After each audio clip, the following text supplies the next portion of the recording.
welcome back to bhookedcrochet.com. I'm your host Brittany, and in today's tutorial we are going to discuss how to crochet this beautiful headband. This is a free pattern that's available on my blog, and you can find the link to that pattern in the description below.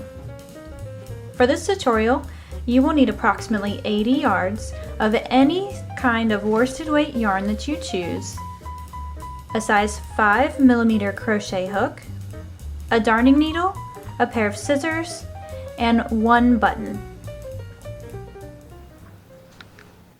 To begin this pattern, we need to start off by creating a slip knot.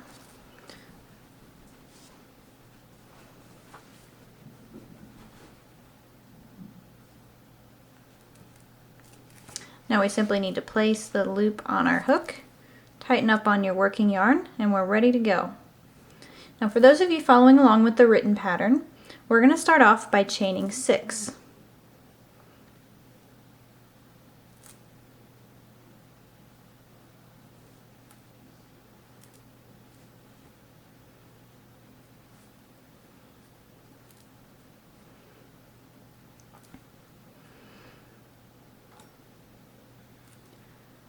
And to start off round 1, we're going to single crochet into the second chain from the hook and into the remaining 4 chains. Now essentially what we're doing is we're starting on the end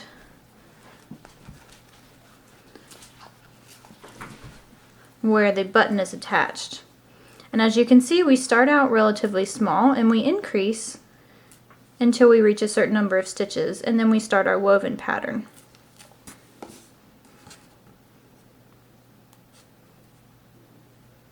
So I'm going to skip this first chain that's right next to the hook, and I'm going to work into the second chain from the hook. Now I actually like to flip my chain over and work into the back loop of the chain, and that just gives you a cleaner, more finished looking edge. So I'm just going to insert my hook into the chain. We're single crocheting, so we wrap and pull through, and then wrap and pull through 2. And we're going to have a total of 5 single crochets.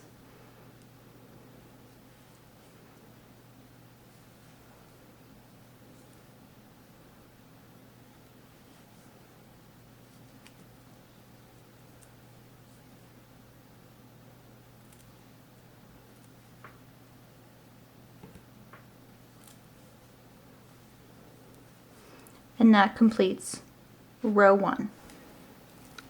Following along with the pattern, for row 2, we need to chain 1, and we're going to flip our work,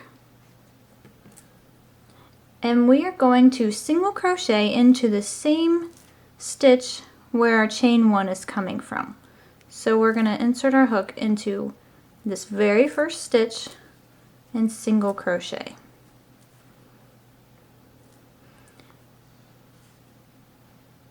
Then we need to single crochet into the next 3 stitches, and we're using both loops, so we're single crocheting under both loops of the stitch.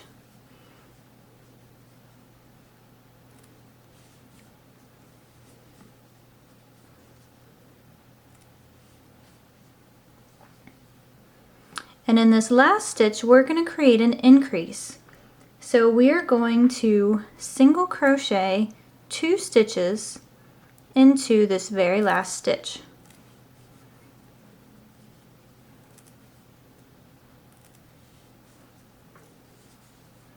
And that completes row 2. To begin row 3, we need to chain 1, turn our work, and we're going to single crochet once into the same stitch where the chain 1 is coming from. And then we're going to single crochet once into each of the next 4 stitches.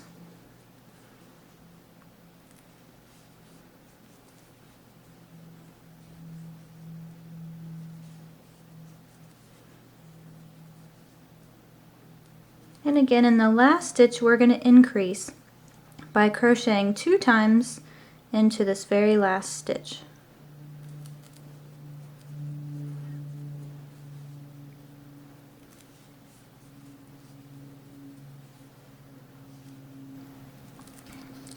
To start row 4, again we're going to chain 1, turn our work, put a single crochet into this very first stitch, and 1 single crochet into each of the next 5 stitches. And then once we reach the last stitch again, we're going to increase by putting 2 single crochets into the last stitch.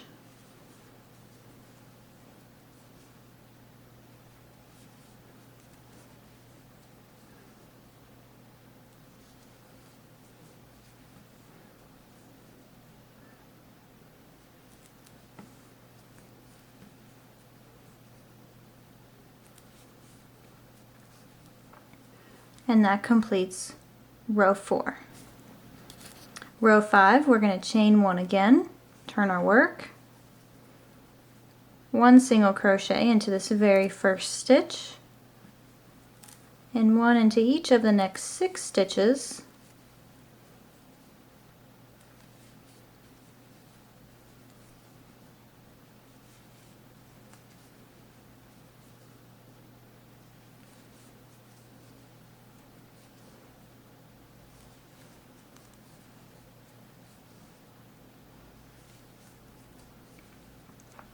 and now again we're going to put 2 single crochets into the last stitch to increase one more time.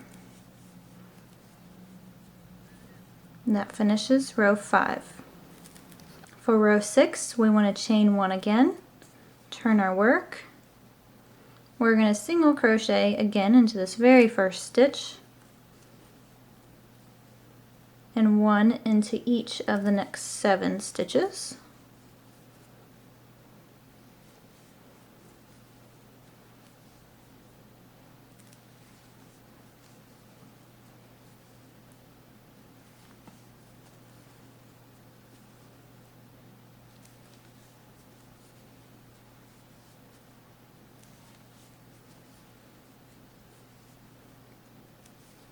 And in the last stitch, we're going to single crochet 2 times.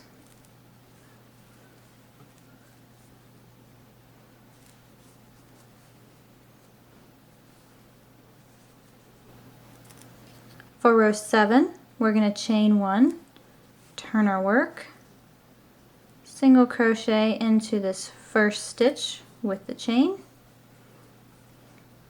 and once into each of the next 8 stitches.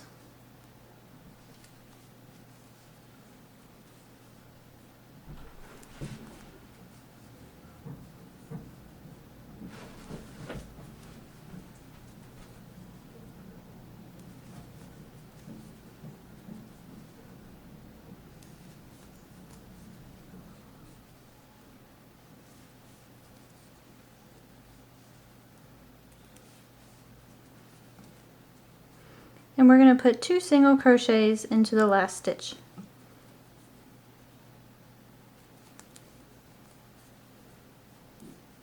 That finishes off row 8.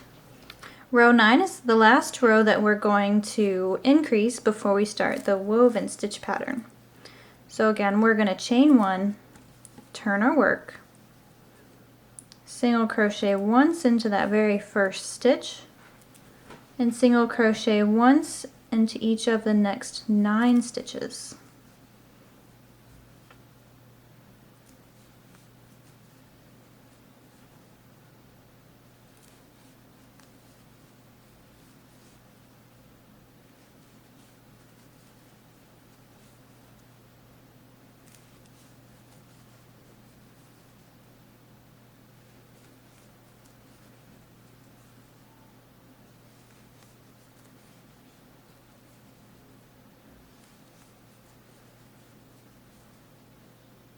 And then 2 single crochets into the last stitch.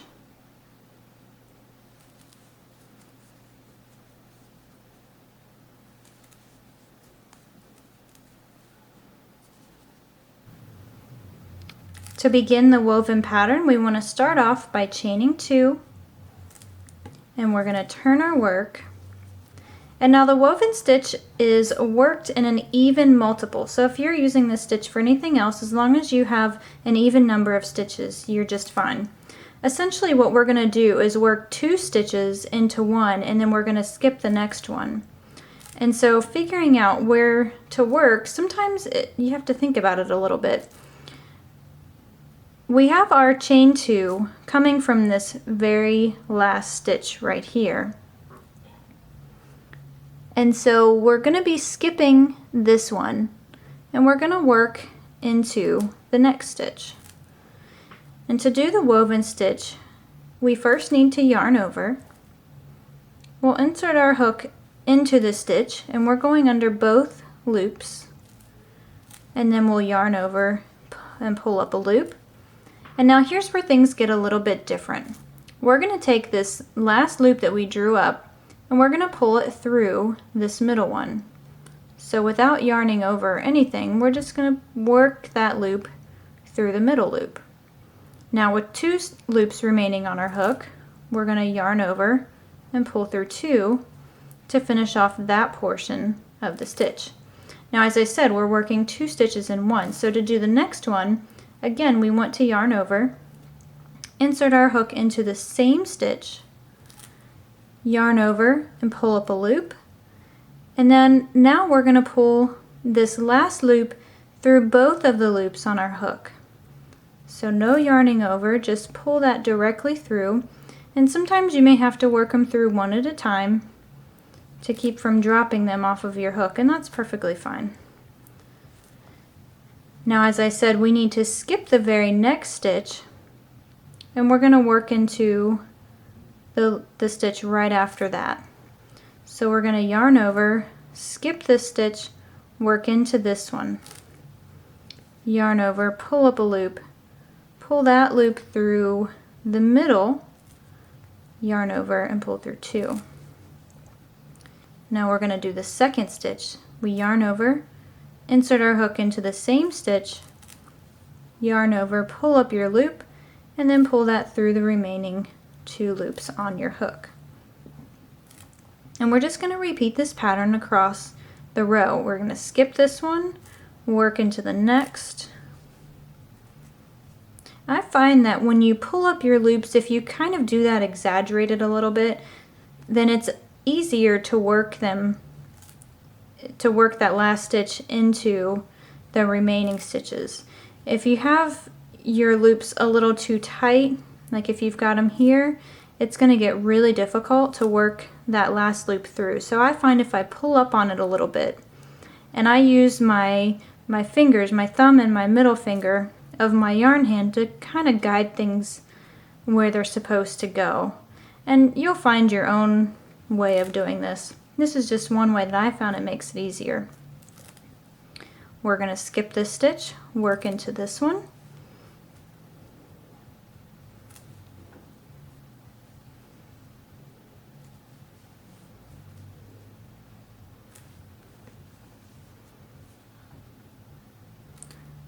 Now we're going to skip this one, work into the next.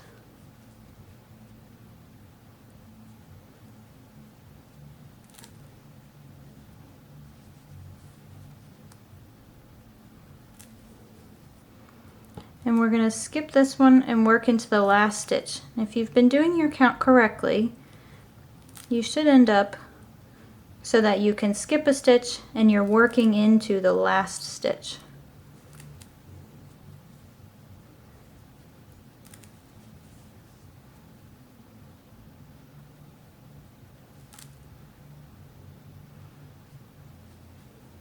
And that finishes off row 10. Row 11 begins by chaining 2, turning our work, and now we're still going to maintain that working into one stitch, skipping the next, working into one, skipping the next, only from now on it's much easier because you really don't have to count. If you look at my work here, you can see that I've got these little gaps that are really visible. And those gaps are what we're going to be working into. And if you look really close to your work, you see the gap, and then you notice there's another stitch right here. So we're essentially skipping this stitch, working into that one. Skipping this stitch, working into this one. And we're going to do it the exact same way. We're going to yarn over, insert our hook into that stitch, which is the big gap space, and work your stitches the same way. Do the first one and then work the second one.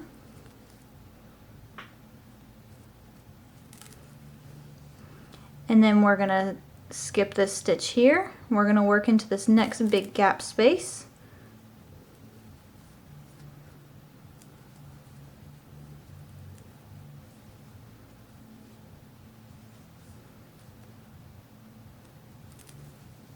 And then again, we see the next gap space right there.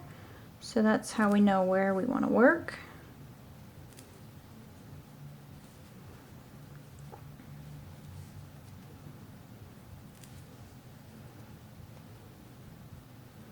And the next one.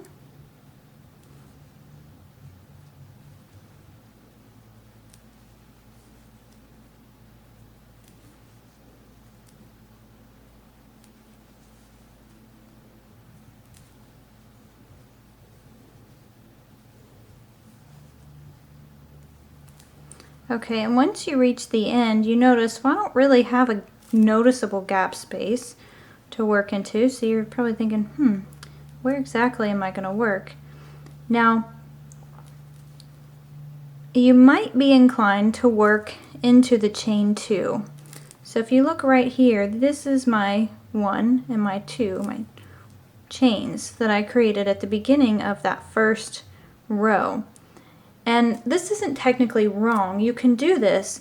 However, when you work into it, you've got your stitches here. It's going to open up a hole a little bit. And I've actually worked this stitch both ways. I've worked it so that you can see the hole, and then I've worked it the way that I'm going to show you. And it actually looks better if you work into a stitch rather than the chain. So we're still maintaining our skip one stitch, work into the next. But if you look from the top, you see I've got a stitch here, got a stitch there, and then my chain starts right here. So I'm still skipping this stitch, which is the one right next to where I worked, and I'm going to work into this stitch. Okay, so work into the stitch, not the chain. If you're looking at it from this direction, this is the stitch that we're skipping, and we're going to work right into this stitch here. So you want to yarn over and create your woven stitches the same way. And that's going to give it a cleaner finish. So as you can see, it maintains the look. So you do have small little holes with this pattern, but if you were to crochet around that chain, it opens up this hole so that it's much bigger and it's more obvious. So to start row 12, again, we just want to chain 2, turn our work, and we know that we need to work into the gap spaces, so I've located mine right here. I'm going to yarn over and work the first woven stitch, and now the second woven stitch.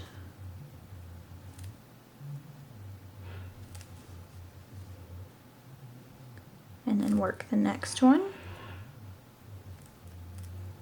And as you've noticed, our band is staying the same size. We're not increasing or decreasing, and that's because we're skipping a stitch in between.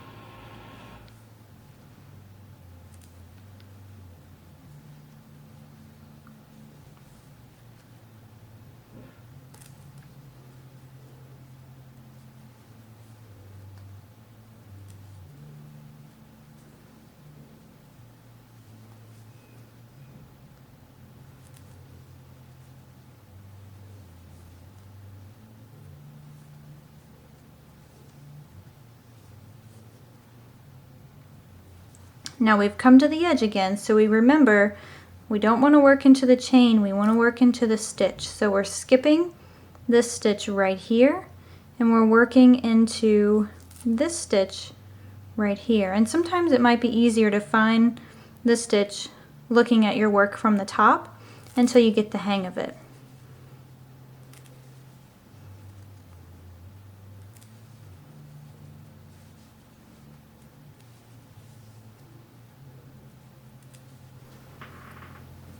Now that we finished row 12, the pattern says that we need to finish 40 rows of woven stitch. So we've got up to row 12 here. Go ahead and finish your woven stitch rows and come back when you're ready to start row 41. Row 41, we're going to start our decreasing section. So we're basically going to mimic the same pattern here, but instead of using the increase technique like we did here, we're going to be decreasing. Once you've crocheted all 40 rows, we're ready to pick up on row 41, and that is going to start off with a chain 1. And then we're going to turn our work.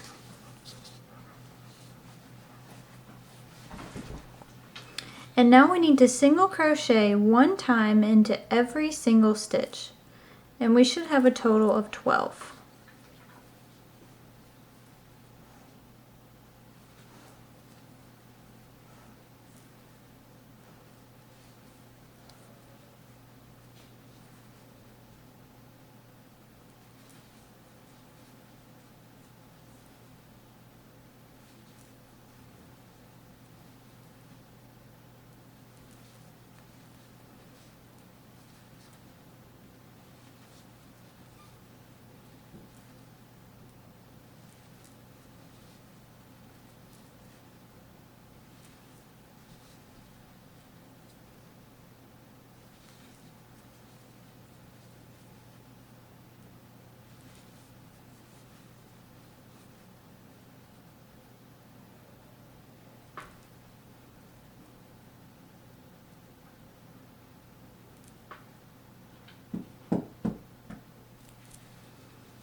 That finishes off row 41. In row 42, we're going to start our first decreasing row. We're going to start off by chaining 1, and then we need to turn our work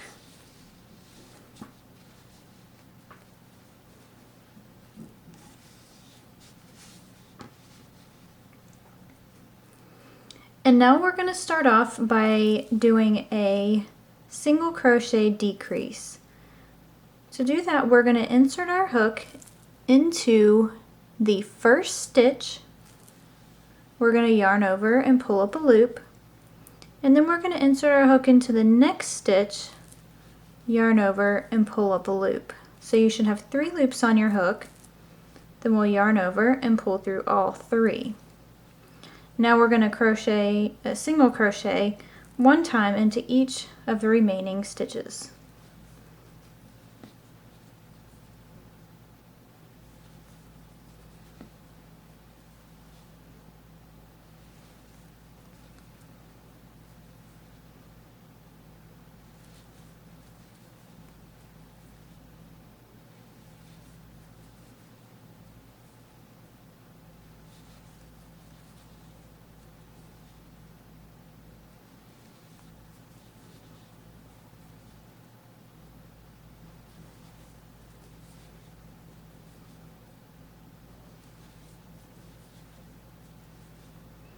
And there should be 10 remaining stitches that you worked into. Now we're ready to start row 43. We're going to chain 1 again. We're going to turn our work.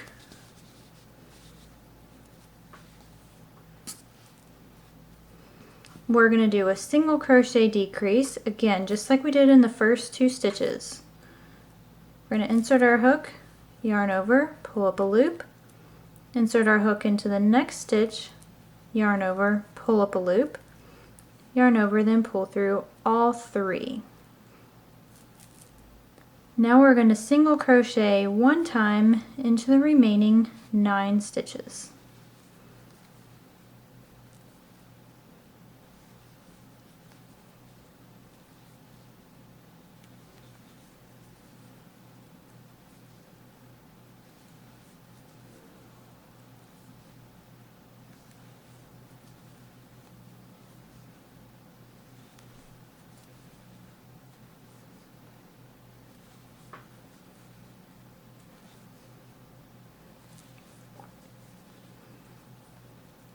That completes row 43. Row 44, we're going to chain 1, turn our work. We'll do a single crochet decrease across the first 2 stitches.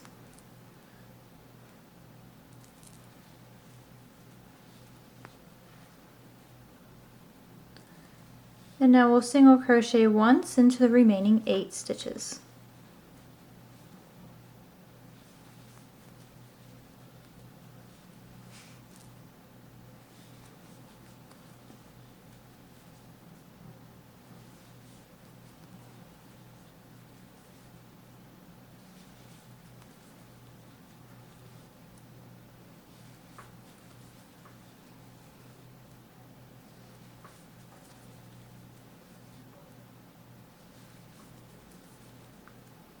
That completes row 44.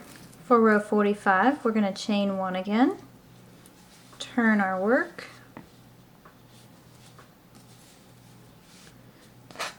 we're going to do a single crochet decrease across the first 2,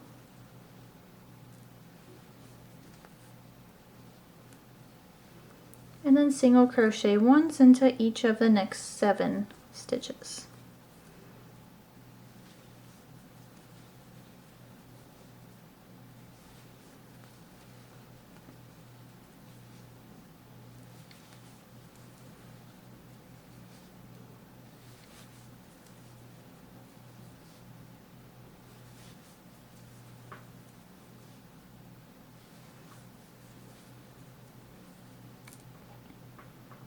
Now row 46, we're going to chain 1, and we're going to turn our work, do a single crochet decrease over the first 2 again,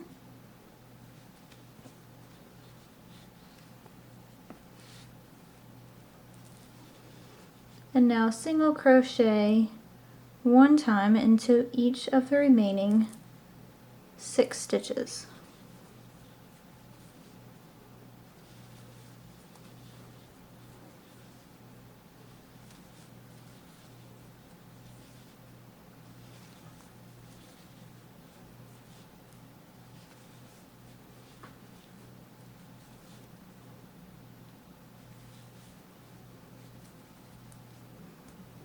For row 47, we're going to chain 1, turn our work,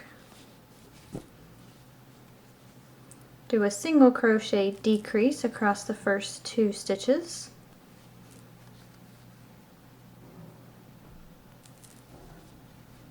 and then we're going to single crochet once into each of the next 5 stitches.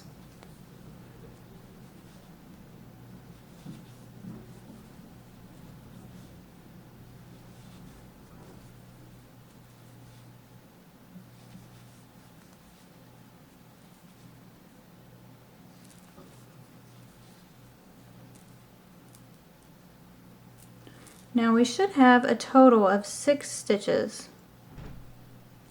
and we need to have a total of 5 in order to match the other side. So we're going to repeat our same row one more time. For row 48, we're going to chain 1, turn our work, do 1 more single crochet decrease across the first 2 stitches,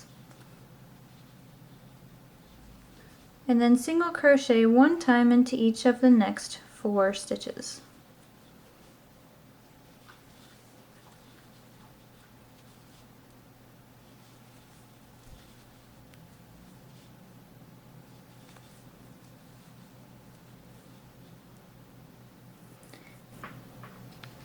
Now the last row, row 49, we're going to create the buttonhole, and we're going to do that simply by chaining 5,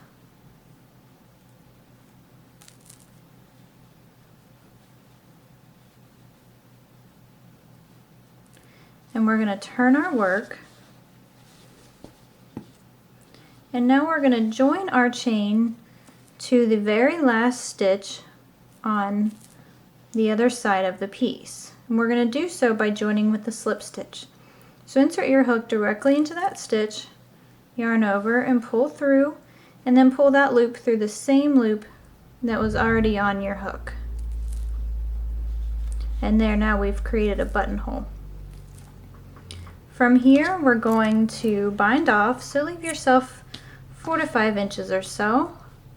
And then I just like to pull that tail through the loop on my hook to bind off and tighten that. And now all that's left to do is sew on the button and weave in our ends. Now before we weave in our ends, you're going to have to choose a side that's going to be the correct side and the incorrect side.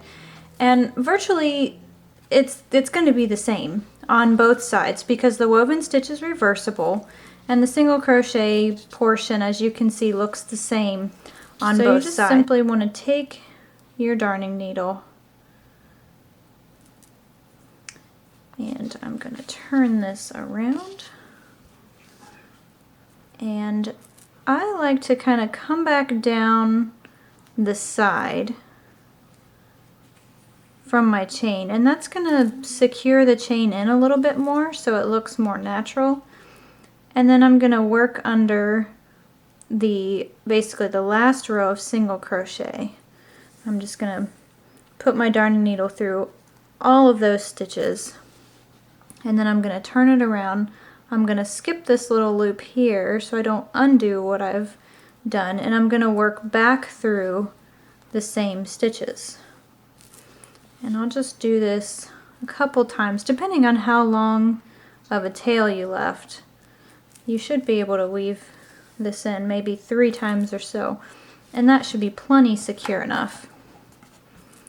Now once you're done, just cut off the extra, and then we'll move over to the other side. Now I'm just making sure I'm doing this on the same side, and I'm going to thread this tail.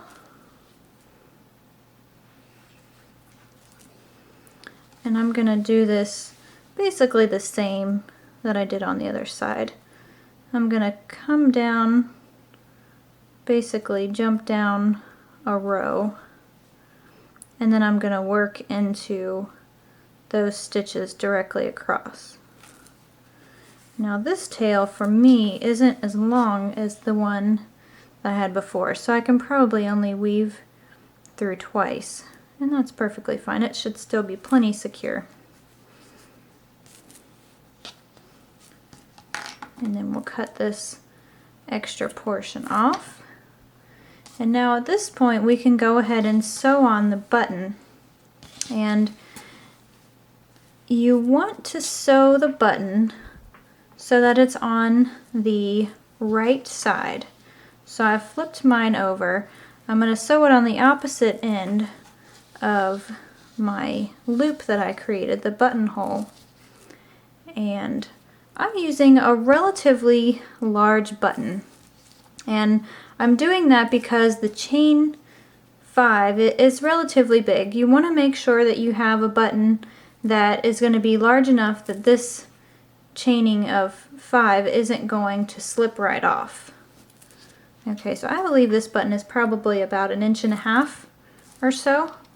I think it gives you a pretty good embellishment too. So basically, I mean, this is all pretty trivial now at this point. We'll just go ahead and I cut myself an extra piece of yarn. I'm going to thread my darning needle. And I want to make sure that I have this as straight as possible.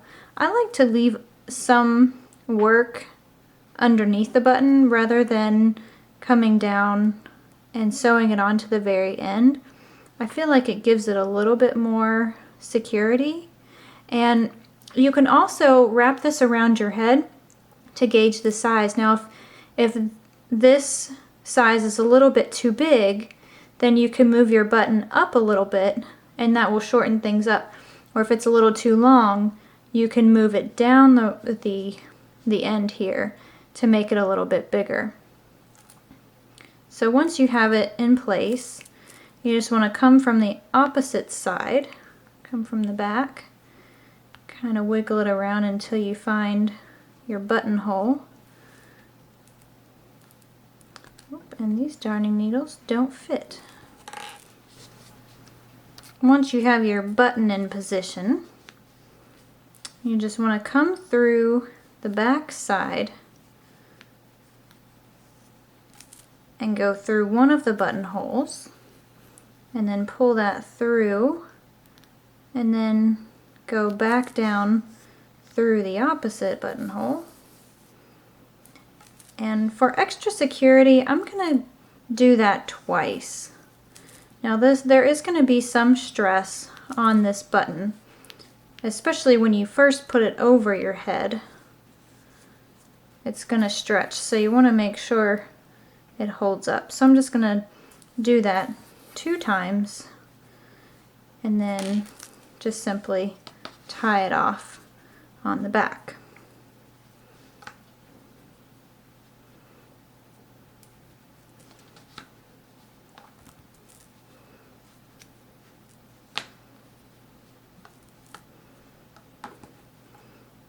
And then you'll just cut off your extra ends.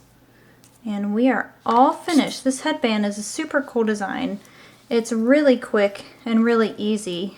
They would make pretty good Christmas gifts.